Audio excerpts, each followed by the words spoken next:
పాకిస్తాన్ గడ్డపై ఆశ్రయం పొందుతున్న భారత్ మోస్ట్ వాంటెడ్ ఉగ్రవాదులు అందరిలో ఇప్పుడు ఒకే భయం కనిపిస్తోంది.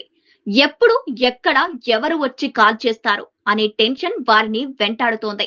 ఒకప్పుడు పాకిస్తాన్ లో స్వేచ్ఛగా తిరిగి భారత్ పై దాడులకు కుట్రలు పన్ని యువతను ఉగ్రవాదం వైపు మళ్లించిన టాప్ టెర్రరిస్టులు ఇప్పుడు ఒక్కొక్కరుగా గుర్తు తెలియని దుండగుల చేతిలో హతమవుతున్నారు. లాహోర్ నుంచి కరాచీ వరకు, రావల్పిండి నుంచి పాక్ ఆక్రమిత కశ్మీర్ వరకు ఎక్కడో ఒక చోట కాల్పులు, హత్యలు, మిస్టరీ దాడులు జరుగుతూనే ఉన్నాయి. ఈ జాబితాలో ఇప్పుడు కొత్తగా చేరిన హంబా బుర్హాన్ 2019లో ఇండియాను శోకసంద్రంలో ముంచిన పుల్వామా ఉగ్రదాడిలో కీలక పాత్ర పోషించిన ఆల్ బదర్ కమాండో పంజా బుర్హాను పాక్ ఆక్రమిత కశ్మీర్లోని ముజఫరాబాద్ లో గుర్తు తెలియని వ్యక్తుల చేతిలో హతమయ్యాడు. 40 మందికి పైగా సిఆర్పీఎఫ్ జవాన్ల ప్రాణాలు బలిగొన్న పుల్వామా దాడికి సంబంధించిన ఈ కీలక ఉగ్రవాద మరణం మరోసారి పాక్ లో జరుగుతున్న రహస్య హత్యలపై ప్రపంచ దృష్టిని నిలిపింది. పంజా బుర్హాన్ హత్య ఒకటే కాదు, పాకిస్తాన్ లో భారత్ వ్యతిరేక ఉగ్రవాదులపై వరుస దాడులు జరుగుతున్నాయి. 5 ఏళ్లలో దాదాపు 26 మందికి పైగా కీలక ఉగ్రవాదులు ఇలా హతమవడం చర్చనీయాంశంగా మారింది. ఈ హత్యలన్నిటిలో ఒకే తరహా పద్ధతి కనిపిస్తోంది. ఇద్దరు వ్యక్తులు బైక్ పై రావడం, టార్గెట్ ను దగ్గర నుంచి కాల్చడం, కొన్ని సెకండ్లలో అక్కడి నుంచి మాయమవ్వడం, పోలీసులు గుర్తు తెలియని దుండగులు కాల్చి చంపారని చెప్పడం, ఇలా ఓ సర్కిల్ గా జరుగుతోంది. పద్ధతి ఒకటే, హతమయ్యే ఉగ్రవాదులే మారుతున్నారు.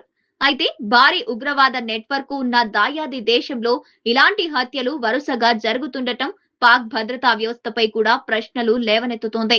హతమైన 26 మంది కీలక ఉగ్రవాదుల్లో లష్కరే తోయిబా, జైషే మహ్మద్, హిజ్బుల్ ముజాహిదీన్, ఖలిస్తానీ గ్రూపుల నాయకులు ఉన్నారు. ఈ వరుస హత్యలు ఇప్పుడు పాక్ లోని ఉగ్రవాద నెట్వర్క్లలో వణుకు పుట్టిస్తున్నాయి. హతమైన ప్రముఖ ఉగ్రవాదుల్లో 2016 పఠాన్ కోట్ వైమానిక స్థావరంపై దాడికి సూత్రధారి షాహిద్ లతీఫ్ ఉన్నాడు. జైషే మహ్మద్ కు చెందిన కీలక కమాండర్ అయిన లతీఫ్ 2023 అక్టోబర్లో సిరియాల్ కోట్ లో మసీదు వద్ద కాల్చి హతమయ్యాడు. Paramjit Singh Panjwar Khalistan commando force chief Lahore లో మార్నింగ్ వాక్ చేస్తుండగా గుర్తు తెలియని వ్యక్తులు కాల్చి చంపారు.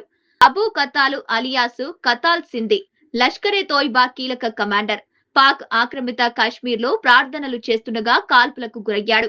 భారత భద్రతా దళాలపై దాడులకు ఇతడే కీలక సూత్రధారి. తహిముల్లా తారిక్ జైషే మహ్మద్ చీఫ్ మసూద్ అజాహర్ కు సన్నిహితుడు.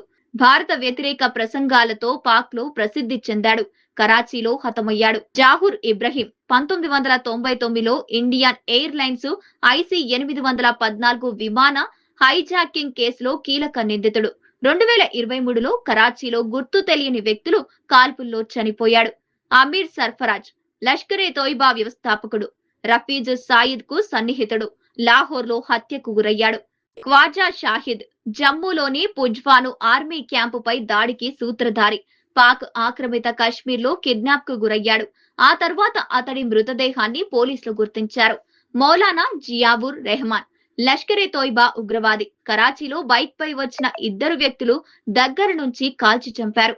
జాహిర్ అహ్మద్ బీర్ హిజ్బుల్ ముజాహిదీన్ కు చెందిన కీలక ఉగ్రవాది. రావల్పిండిలో కాల్పుల్లో హతమయ్యాడు. సయ్యద్ ఖాలిద్ రాజా ఆల్ బదర్ మాజీ కమాండర్ 2023లో పాకిస్తాన్ లో కాల్చి చంపబడ్డాడు. ఇజాజ్ అహ్మద్ అహంగర్ భారత్ లో ఇస్లామిక్ నెట్వర్క్ లో నిర్మించుకున్న అంతర్జాతీయ ఉగ్రవాది. 2023లో గుర్తు తెలియని వ్యక్తులు చేతిలో హతమయ్యాడు. ఈ హత్య వెనుక నిజంగా ఎవరున్నారనే తెలియడం లేదు కానీ పాకిస్తాన్ మాత్రం శరమామూలుగా భారత నిఘా సంస్థలపై ఆరోపణలు చేస్తోంది. ముఖ్యంగా భారత నిఘా సంస్థ రీసెర్చ్ అండ్ అనాలిసిస్ వింగ్ రా సీక్రెట్ ఆపరేషన్ నిర్వహిస్తోందని వాదిస్తోంది. దుబాయ్, ఆఫ్ఘనిస్తాన్ లాంటి దేశాల్లో స్లీపర్ సెల్స్ ఏర్పాటు చేసి స్థానికుల సహాయంతో ఈ హత్యలు జరుపుతోందని పాకిస్తాన్ ఆరోపిస్తోంది. అయితే ఈ ఆరోపణలను భారత్ ఖండించింది. ఉగ్రవాదంపై ప్రపంచ దేశాలతో పాకిస్తాన్ పోరాడాలని సూచించింది. భారత్ పాకిస్తాను వాద ప్రతివాదనలు ఇలా ఉంటే రక్షణ రంగ నిపుణులు మాత్రం ఇందులో అనేక కారణాలు ఇమిడి ఉండొచ్చని అనుమానం వ్యక్తం చేస్తున్నారు. ఉగ్రవాద సంస్థల మధ్య ఆధిపత్య పోరు, నిధుల పంపకం వివాదాలు, ISI అంతర్గత క్లీనర్, అంతర్జాతీయ ఒత్తిడి, ఒక ముఠా మరో ముఠాపై ప్రతీకారం, ఇలాంటి కారణాలతో కూడా ఈ హత్యలు జరిగి ఉండవచ్చని విశ్లేషిస్తున్నారు. ఎవరి కారణాలు ఎలా ఉన్నప్పటికీ ఈ వరుస హత్యలతో పాకిస్తాన్ లో ఉంటున్న ఉగ్రవాదులకు ప్రాణభయం పట్టుకుంది. ఒకప్పుడు బహిరంగంగా స్వేచ్ఛగా తిరిగి ఉగ్ర నాయకులు ఇప్పుడు బయటకు రావడానికి భయపడుతున్నారు. కొందరు భద్రతను పెంచుకుంటున్నారు. మరికొందరు అండర్ గ్రౌండ్ లోకి వెళ్లిపోయారు. కరడుగట్టిన ఉగ్ర సంస్థలు లష్కరే తోయిబా, జమద్ ఉద్ దావా సంస్థల వ్యవస్థాపకులు హఫీజ్ సయీద్, మసూద్ అజహారు ఇప్పుడు అత్యంత రహస్య ప్రదేశాల్లో ఉంటున్నారు. ఇలాంటి అగ్ర ఉగ్ర నాయకులకు పాకిస్తానే భారీ స్థాయిలో భద్రత కల్పిస్తోందని తెలుస్తోంది. ఒకప్పుడు తమకు పాకిస్తాన్ సేఫ్ హెవెన్ అనుకున్న ఉగ్రవాదులకు ఇప్పుడు అదే గడ్డ ప్రమాదకరంగా మారుతోంది. ఈ వరుస ఘటనలతో ఒక స్పష్టమైన సందేశం మాత్రం వెళ్తోంది. భారత్ కు వ్యతిరేకంగా ఉగ్ర కార్యకలాపాలకు పాల్పడితే ప్రపంచంలో ఎక్కడున్నా హతం కాక తప్పదనే భావన క్రమంగా బలపడుతోంది. అదే సమయంలో పాకిస్తాన్ పై కూడా అంతర్జాతీయ ఒత్తిడి పెరుగుతోంది. ఉగ్రవాదులకు ఆశ్రయం ఇస్తున్న దేశంలో పాక్ పై విమర్శలు మళ్లీ తెరపైకి వస్తున్నాయి. గుర్తు తెలియని వ్యక్తులు చేసినవి 26 హత్యలే అని చెబుతున్నప్పటికీ ఈ లిస్టు ఇంకా పెద్దగానే ఉండే అవకాశం ఉందని రక్షణ రంగ నిపుణులు చెబుతున్నారు. అయితే ఇన్ని హత్యలు జరుగుతున్నా ఆ గుర్తు తెలియని వ్యక్తులను పట్టుకోలేకపోవడం పాక్ భద్రతా వ్యవస్థపై ప్రశ్నలు లేవనెత్తుతోంది. ముఖ్యంగా కట్టుదిట్టమైన భద్రత ఉన్న లాహోర్, కరాచీ, రావల్పిండి వంటి ప్రాంతాల్లో ఈ హత్య జరగడం పాకిస్తాన్ నిఘా సంస్థ ఐఎస్ఐకి కూడా సవాలుగా మారింది. ప్రతి హత్య తర్వాత బైక్ పై వచ్చిన దుండగులు అనే ఒకే కథ వినిపిస్తోంది. కానీ అసలు నిందితుల జాడ మాత్రం కనిపించడం లేదు. గుర్తు తెలియని వ్యక్తుల చేతిలో జరుగుతున్న వరుస హత్యలతో పాక్ లోని ఉగ్రవాద నెట్వర్కులు అస్థిరతకు గురవుతున్నాయని భద్రతా నిపుణులు చెబుతున్నారు. ఈ హత్యలు ఇలాగే కొనసాగితే రిక్రూట్మెంట్ తగ్గే అవకాశం ఉంది. ఉగ్ర సంస్థలకు వచ్చే భారీ నిధులు కూడా రాకపోవచ్చు. అంతర్గత అనుమానాలు పెరిగి నాయకత్వ సంక్షోభం ఏర్పడే అవకాశం ఉంది. అలాగే పాకిస్తాన్ ఉగ్రవాదులకు సేఫ్ హెవెన్ భావన తొలగిపోవడం ఖాయం. అయితే ఒక ప్రశ్న మాత్రం వేధిస్తోంది. నిజంగా ఈ అజ్ఞాత వేట వెనుక ఎవరున్నారు?